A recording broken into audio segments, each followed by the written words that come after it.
The digital clock glows 2:30 a.m. as Alexander Sterling's Bentley cuts through the Connecticut fog on Highland Bridge.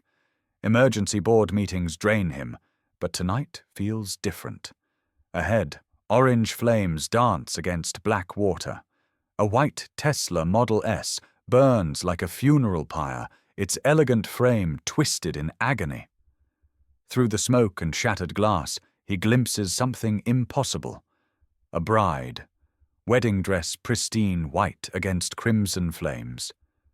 She's slumped over the wheel, unconscious, delicate as broken porcelain. The acrid smell of burning metal fills his nostrils. 30 seconds until the fuel tank explodes. Alex's hands shake as he grabs the door handle. Glass cuts deep. Smoke burns his throat. He pulls her limp body from the inferno just as the car erupts in a symphony of destruction. On the cold asphalt, she opens jade-green eyes that seem to pierce his soul. "I was running away," she whispers through bloodied lips, "from my wedding." But the 10-carat diamond on her finger tells a different story entirely. The emergency room at Millbrook General buzzes with late-night chaos, but Alex can't focus on anything except the mysterious woman beside him. She's traded the burned wedding dress for hospital scrubs, yet somehow maintains an elegance that doesn't belong in fluorescent lighting. When the nurse asks for her name, she hesitates just long enough to make Alex notice. "Rose," she finally says, avoiding eye contact. "Just Rose." The bruises on her wrists catch his attention, purple fingerprints that speak of violence. She refuses all attempts to contact family, claiming her phone was destroyed in the crash. Something about her story feels rehearsed, too polished for someone who just escaped death. Alexander Sterling built his fortune on reading people, recognizing the subtle tells that separate truth from fiction.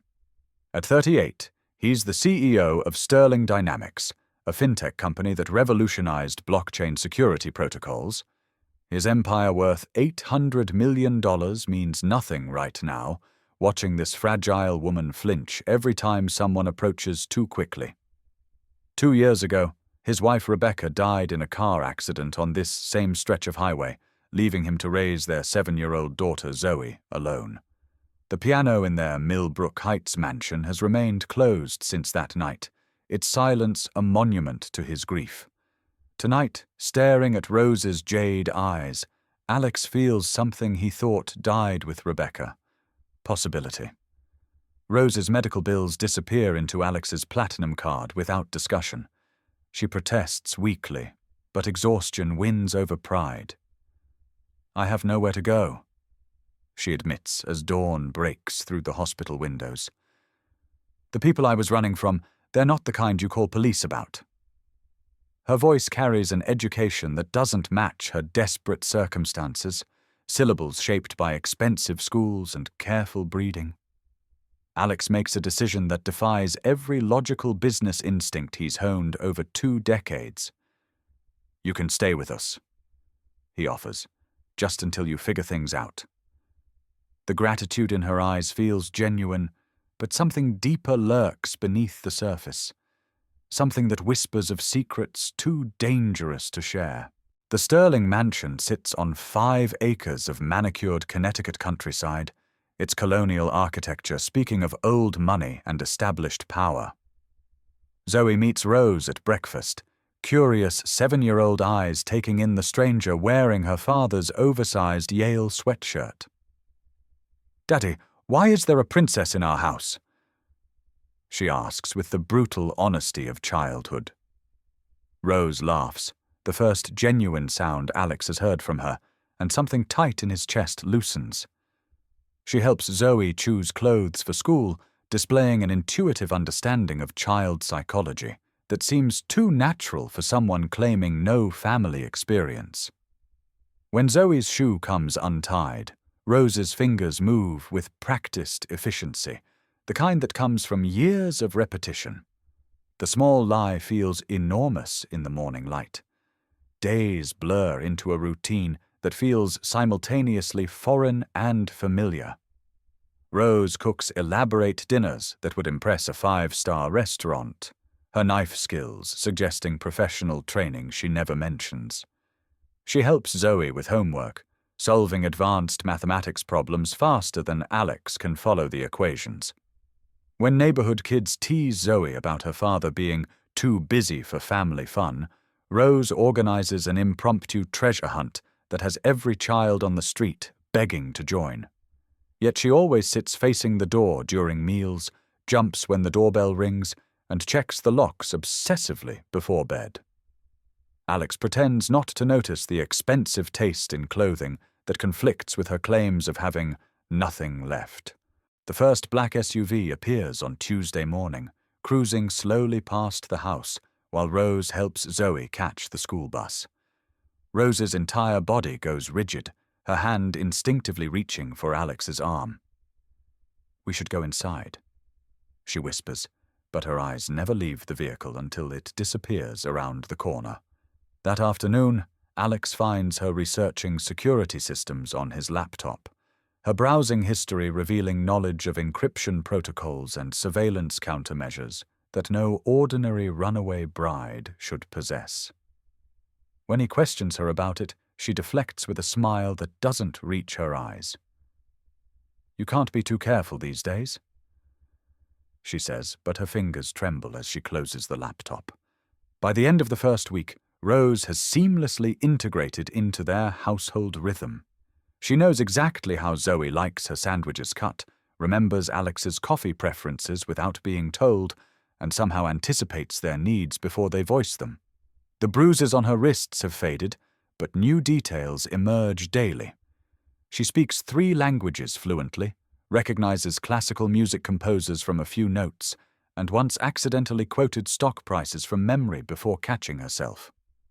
When Alex mentions running background checks for household staff, Rose goes pale and excuses herself to take a shower that lasts nearly an hour. These moments of panic feel disproportionate to her explanation of escaping an abusive relationship. The black SUVs become a regular occurrence, appearing at different times and locations around Millbrook Heights. Rose's paranoia intensifies with each sighting, though she maintains these are coincidences when Alex questions her.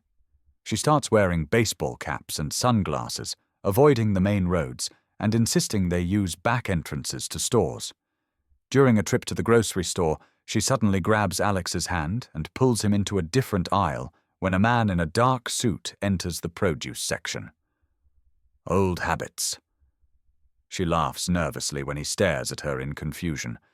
But her evasion techniques are too polished, too professional for someone simply hiding from an ex-fiancé.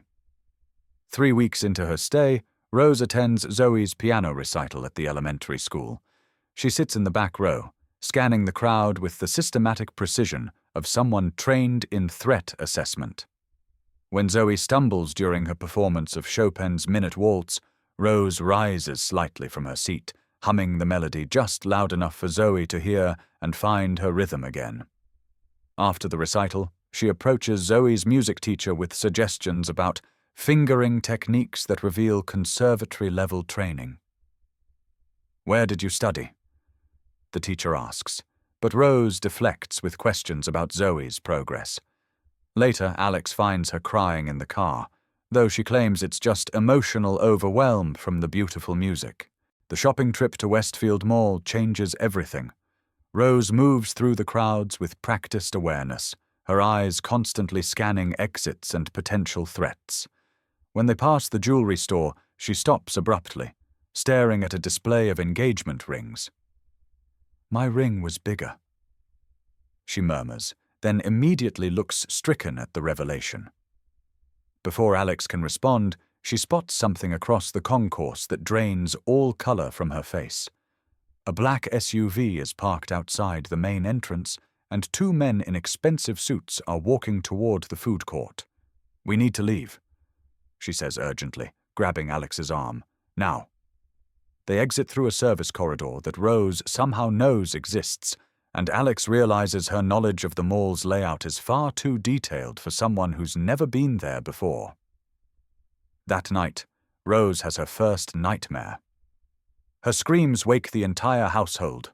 raw sounds of terror that speak of trauma deeper than a bad relationship. Alex finds her in the guest room, sobbing and touching a small scar on her neck that she's kept hidden beneath makeup and high collars. "Wedding gift from my groom-to-be," she whispers when she notices his stare. The scar is precise, surgical, the kind of mark left by someone who knows exactly where to cut for maximum psychological impact without permanent damage. She allows Alex to hold her while she shakes, and for the first time since Rebecca's death, he feels the stirring of protective love. But even in her vulnerability, Rose positions herself where she can see both the door and the window, never fully surrendering to trust. The next morning brings their first real conversation about the future. Rose sits at the kitchen island, wearing one of Alex's button-down shirts over jeans that fit too perfectly to be borrowed. Sunlight streams through the windows, illuminating the gold flecks in her eyes and the determined set of her jaw. "I can't stay here forever," she says quietly. "I'm putting you and Zoe in danger." Alex pours himself coffee with hands that shake slightly, the domestic scene feeling both natural and surreal. "What if I don't want you to leave?" he asks, the words surprising them both with their honesty. Rose's smile is radiant and heartbreaking simultaneously. "Then you're more foolish than I thought," she replies, but her hand finds his across the marble countertop. 4 weeks after the accident, Alex realizes he's fallen completely in love with a woman whose last name he doesn't know. Rose has brought laughter back to their house, coaxed Zoe out of the shell she'd retreated into after her mother's death, and made Alex remember what it feels like to have a partner. She's taught Zoe to bake croissants from scratch, helped Alex debug code for his latest security protocol, and somehow convinced his daughter that bedtime stories are better when told in different accents. The piano room, sealed since Rebecca's death, now echoes with Zoe's practice sessions and Rose's accompanying harmonies. When Alex mentions wanting to make their arrangement permanent, Rose's eyes fill with tears. She quickly blinks away. On a rainy Thursday evening, as they sit together watching Zoe practice piano, Alex makes his decision. He's going to propose, not with grand gestures or expensive rings, but with simple honesty about wanting to build a life together. Rose seems to sense his shifting mood, her hand finding his in the darkened living room while Chopin's nocturnes fill the space between them. "I've never been happier," she whispers against his shoulder, and Alex believes her completely. Outside, thunder rolls across the Connecticut hills, and neither of them notices the black sedan that's been parked across the street for the past 3 hours, its occupants watching through telephoto lenses and recording every intimate moment. The cyberattack begins at exactly 3:15 a.m. on a Tuesday, designed to hit sterling dynamics when the overnight security protocols are at their weakest. Alex's phone explodes with notifications as servers crash across the company's network. Critical client data, proprietary blockchain algorithms, and 2 years of financial records disappear into digital black holes. By dawn, Sterling Dynamics faces complete system collapse and potential bankruptcy within 48 hours. Alex hasn't slept, surviving on coffee and desperation while his IT team scrambles to contain the damage. That's when Rose appears in his home office with a laptop he's never seen before, her fingers already flying across the keyboard with the fluid precision of a concert pianist. "Let me help," she says, and before Alex can protest, she's connected to his network through channels that shouldn't exist. Her screen fills with code that moves too fast for his eyes to follow, commands written in languages he doesn't recognize executing with surgical precision. In 6 hours, she accomplishes what his entire IT department couldn't manage in 3 days. Servers spring back to life, data reconstructs itself from fragments the attackers missed, and security walls rebuild themselves stronger than before. Alex stares at her in amazement and growing suspicion. Where did you learn to do that? He asks quietly. Rose's hand still on the keyboard, and for a moment her carefully constructed mask slips. MIT, she says simply. I graduated when I was 19. The investigation starts that same afternoon. Alex hires private investigators not to check Rose's story, but to verify it. What they find makes his blood run cold. There is no Rose matching her description in any database. No missing person reports, no wedding announcements, no record of anyone by that name attending MIT in the past decade. The burned Tesla was registered to a shell company that traces back to offshore accounts. Even more disturbing, security footage from Highland Bridge shows the accident was staged. Rose deliberately crashed the car and waited in position for Alex's Bentley, timing his rescue with mathematical precision. She knew his route home from emergency board meetings, knew exactly when he would drive past that bridge. For 2 days, Alex says nothing, hoping for an explanation that might preserve the life they've built together. He watches Rose help Zoe with homework, laughs at her dry humor during dinner conversations, and makes love to her with desperate intensity, as if physical connection might anchor the truth he's afraid to confront. But the evidence multiplies daily. His investigators discover Rose has been photographed entering Blackwood Industries' Manhattan headquarters multiple times over the past 6 months. Harrison Blackwood, CEO of Sterling Dynamics' biggest competitor, appears in several images beside her, their body language suggesting intimate familiarity rather than business association. The final piece falls into place when Alex finds the encrypted messages on Rose's supposedly destroyed phone. She's been in constant contact with Blackwood Industries, reporting on Alex's daily routines, business strategies, and security protocols. Every intimate conversation, every family moment, every vulnerability he's shared has been documented and transmitted. The woman he loves, the woman Zoe calls almost mom, has been conducting corporate espionage from inside their home for over a month. When he reads the message thread detailing his greatest fears about being an inadequate father, Alex's heart doesn't just break, it disintegrates. On a cold November morning, exactly 37 days after pulling Rose from a burning car, Alex confronts her in the same kitchen where she first made breakfast for his daughter. The evidence spreads across the Marble Island like accusations. Photos, financial records, encrypted communications, all proving that their entire relationship has been an elaborate intelligence operation. Rose doesn't deny the charges. Instead, she stares at the documents with something resembling relief. "How long have you known?" she asks quietly, her voice steady despite the tears streaming down her face. Alex's hands shake as he pours coffee he doesn't want, the domestic ritual feeling like performance art. "Long enough," he replies, though the words feel inadequate for the magnitude of his betrayal. "My name is Melody Blackwood," she says, each word carefully measured. "I'm Chief Technology Officer of Blackwood Industries, and I've been conducting corporate espionage for 18 months. The admission hangs between them like poisonous air. Alex sets down his coffee cup with exaggerated precision, afraid that any sudden movement might shatter what's left of his control.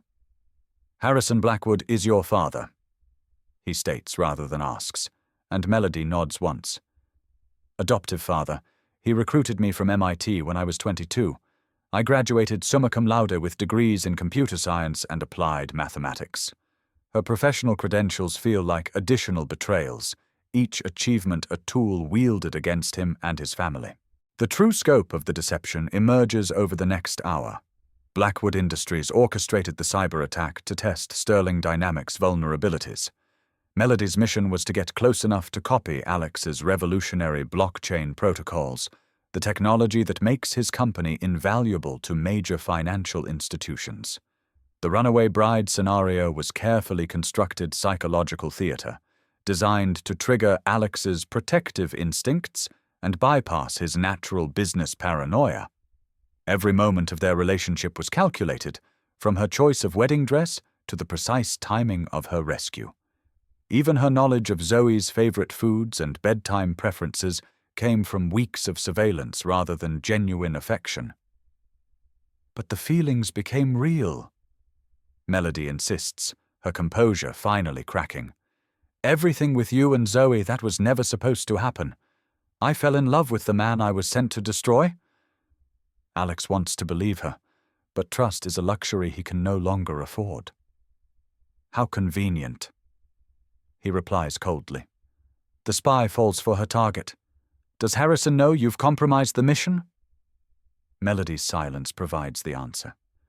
She's betrayed her adoptive father's trust just as thoroughly as she's betrayed Alex's love. The realization should feel like vindication, but instead it deepens his sense of being played by forces he never understood.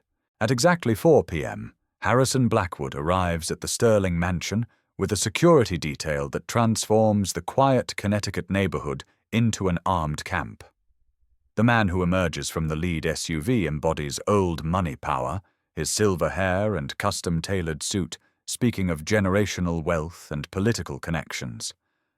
Alex has seen Blackwood in business magazines, but meeting him in person reveals the predatory intelligence that built a technology empire worth $12 billion. Mr. Sterling, Harrison says with the kind of smile that appears in boardroom nightmares, I believe you have something that belongs to me. The confrontation moves to Alex's study, where Harrison produces a tablet displaying months of intercepted communications between Sterling Dynamics and its biggest clients. Every email, every contract negotiation, every strategic planning session has been monitored and recorded. Your company has been an open book to us since Melody moved in, Harrison explains with casual brutality. We know about the Pentagon contract you're bidding on, the merger discussions with Goldman Sachs, and the offshore accounts you think are hidden from federal oversight. Alex's blood turns to ice as he realizes the scope of his exposure.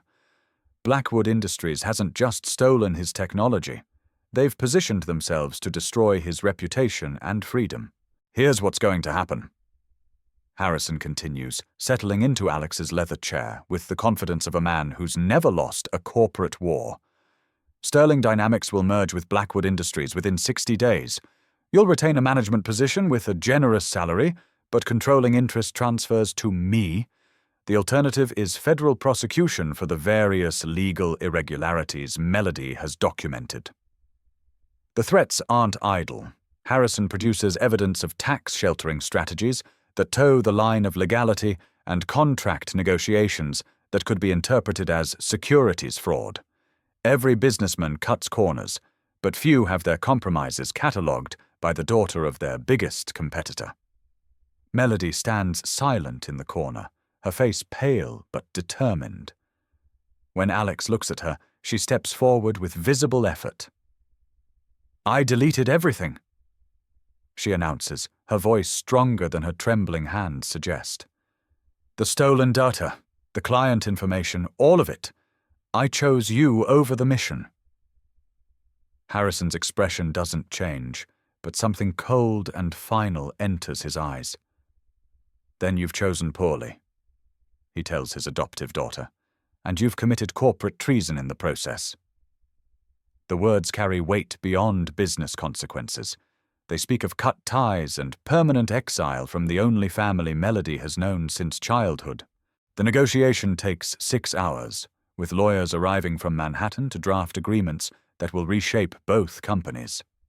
Alex watches his life's work dissolve into subsidiary status, while Melody sits motionless in a chair by the window, staring at the gardens where she and Zoe planted bulbs just last week.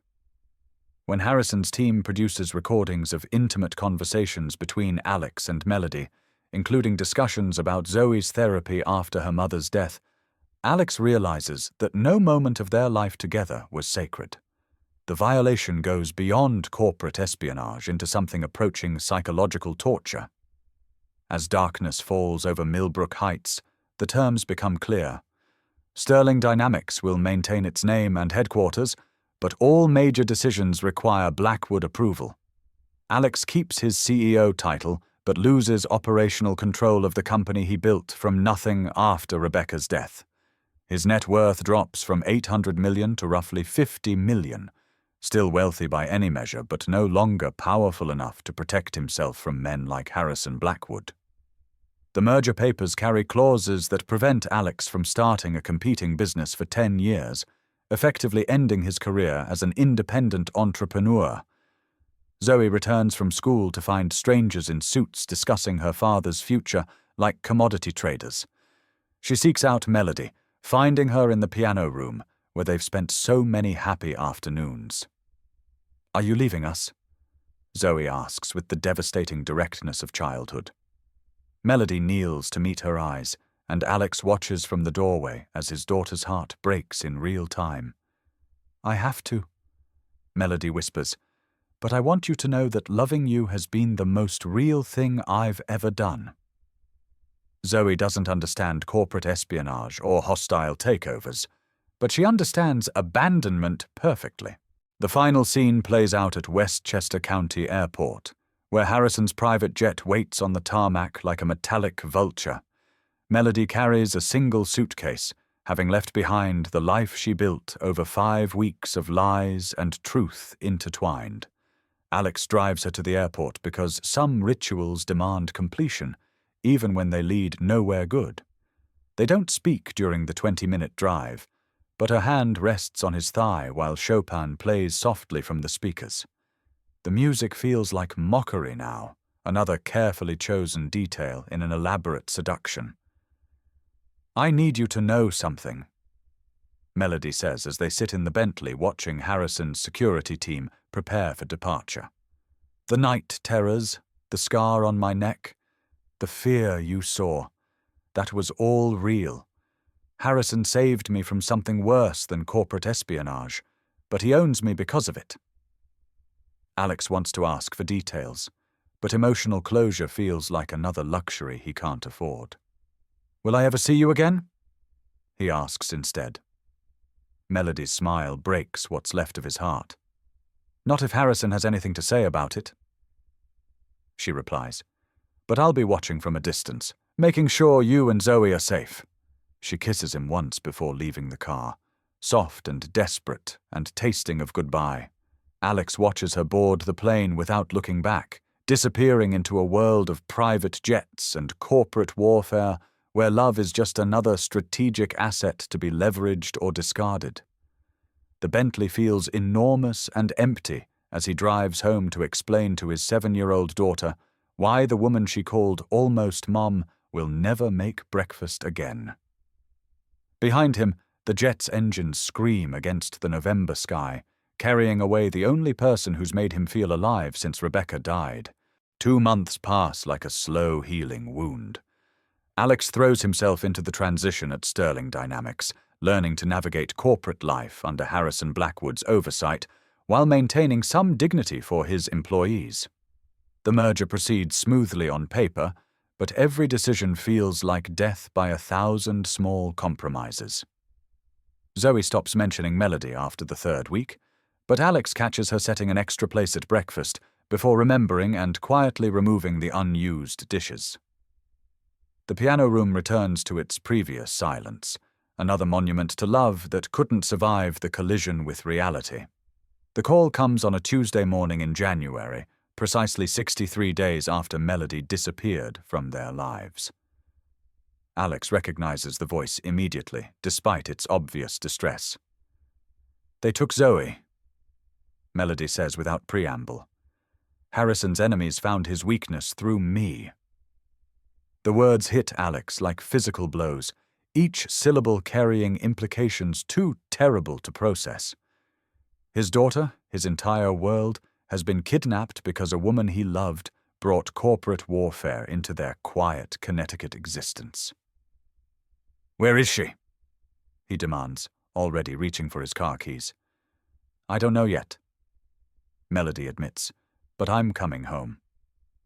The word home hangs between them, loaded with promises and possibilities that died at Westchester County Airport. "Harrison's flying in from Singapore. We'll find her, Alex. I swear to you, we'll bring her home." The connection ends before he can respond, leaving him standing in his empty kitchen with a phone that feels like a weapon and a heart that's forgotten how to beat properly. Outside, the January morning looks exactly the same as it did 5 minutes ago, but Alex's world has shifted on its axis once again. Harrison Blackwood arrives in Connecticut with the full resources of a $12 billion empire and the desperate energy of a man who's finally found something that matters more than profit margins. His private security team transforms the Sterling mansion into a command center within hours, installing communication equipment and tactical displays that turn the living room into something resembling a military operation. Alex watches from the kitchen doorway as the man who destroyed his company dedicates unlimited resources to saving his daughter. The irony feels sharp enough to draw blood. Melody appears at the front door without fanfare, looking smaller and more fragile than Alex remembered. She's lost weight during their separation, her face gaunt with stress and something resembling guilt. When their eyes meet across the chaos of the improvised command center, 2 months of anger and longing condense into a single moment of recognition. Neither of them speaks, but Melody's presence shifts something fundamental in Alex's chest, like tumblers falling into place in a lock he'd forgotten existed. She moves past him to embrace Harrison, and Alex realizes that whatever complex relationship exists between adoptive father and daughter, it includes genuine love alongside corporate manipulation. Eastern European Consortium, Harrison explains as they gather around the tactical display. They've been trying to acquire my Malaysian tech contracts for 3 years. Taking Zoe gives them leverage over both of us. The kidnapping is revealed as another move in a global chess game that Alex never knew he was playing. His daughter has become a pawn in corporate warfare that spans continents and involves players whose names appear in international intelligence briefings. The scope of the conflict makes his previous concerns about hostile takeovers seem almost quaint. Melody takes charge of the technical aspects of the search with an efficiency that reminds Alex why she's worth 12-figure corporate secrets. Her fingers fly across multiple keyboards simultaneously, accessing databases and surveillance networks that shouldn't exist outside of government facilities. They're keeping her in Connecticut, she announces after 20 minutes of digital archaeology. Probably somewhere within 30 miles of here, close enough for quick transport but isolated enough to avoid detection.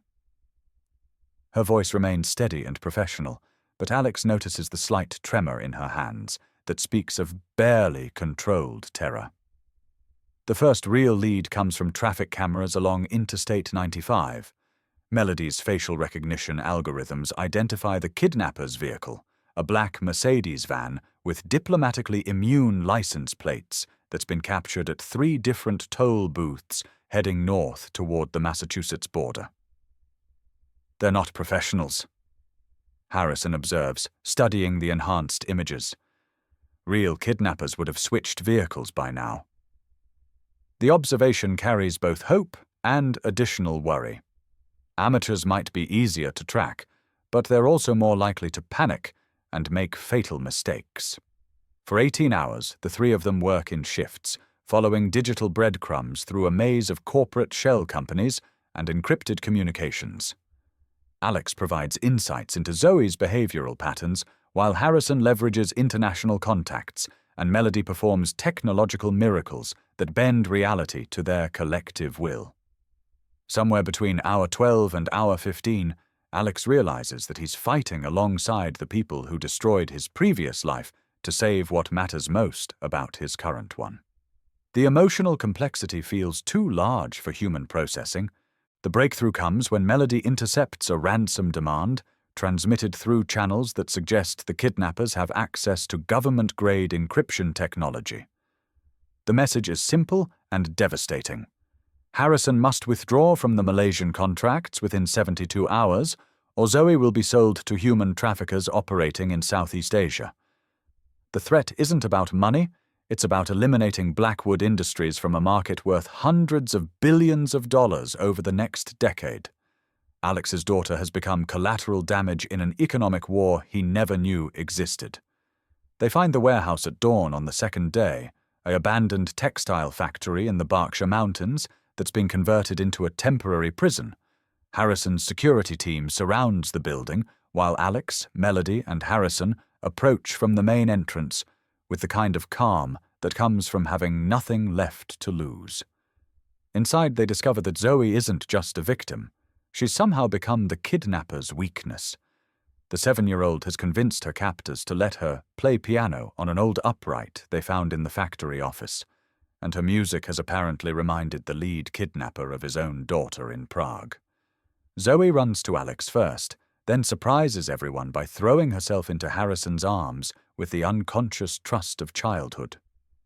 "Grandpa Harry," she cries, using a nickname that apparently developed during the months Alex thought Melody was simply babysitting. The relationship between Harrison and Zoe reveals another layer of the complex family dynamic that's been developing outside Alex's awareness. Even corporate titans, it seems, are not immune to the unconditional love of children. The drive home passes in relative silence, each of them processing the events of the past 48 hours, while Zoe sleeps against Alex's shoulder in the back seat of Harrison's armored SUV. When they arrive at the mansion, Harrison makes an announcement that surprises everyone. He's dissolving the merger agreement and returning operational control of Sterling Dynamics to Alex. A man who builds a company worth defending and raises a daughter worth saving deserves to keep both. He says simply. The legal documents will take weeks to finalize, but the essential truth is immediate. Alex's life is his own again. That evening, as Zoe sleeps safely in her own bed and Harrison's security team maintains discreet surveillance around the property, Alex and Melody finally have the conversation that's been waiting since the airport. They sit in the piano room, surrounded by the instrument that's witnessed both the happiest and most painful moments of Alex's adult life. "I need you to know the whole truth," Melody begins, her voice steady but her hands trembling slightly. "Harrison didn't just save me from an abusive relationship when I was 22. He saved me from human traffickers." The story that emerges over the next hour reshapes everything Alex thought he understood about Melody's motivations and Harrison's methods. She was sold by her birth parents to pay gambling debts, rescued by Harrison's security team during a federal raid on a trafficking ring that supplied high-tech workers to corporations willing to ignore immigration status. Her extraordinary computer skills made her valuable to criminals who needed someone capable of penetrating secure networks. Harrison's adoption wasn't just charitable, it was strategic, removing a potential asset from criminal organizations while gaining a daughter whose loyalty would be absolute. The corporate espionage assignments weren't punishment, Melody explains. They were protection. Harrison kept me busy with jobs that felt important while keeping me away from the people who originally owned me.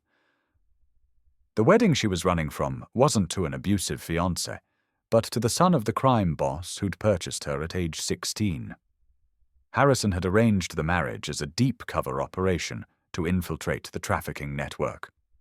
But Melody discovered that her new husband planned to sell her back to his father after the ceremony as proof of his business acumen. Alex listens to this revelation while watching moonlight play across Melody's face, highlighting the small scar on her neck that he now understands came from her original captors rather than a romantic partner.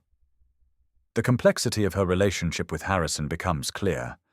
He's simultaneously her savior and her owner, the man who freed her from one form of slavery while binding her to another. Her feelings for Alex and Zoe represent the first genuine choices she's made since childhood, which explains why she was willing to sacrifice her safety to protect them. "So when you deleted the stolen data," Alex says slowly, "you weren't just betraying Harrison's business interests. You were signing your own death warrant." Melody nods once, the gesture carrying more weight than any verbal confirmation. "The people Harrison protects me from don't forgive betrayal," she confirms. but loving you and Zoe taught me that some things are worth dying for. The admission hangs between them like a bridge across an impossible chasm, offering connection that might span the gap between their separate worlds. 6 months later, the Sterling mansion has been transformed into something resembling a normal family home, if normal families require discreet security teams and quarterly visits from federal agents conducting follow-up interviews.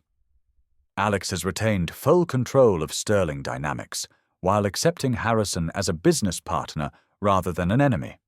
Their companies collaborating on projects that benefit from combining cutting-edge technology with international reach.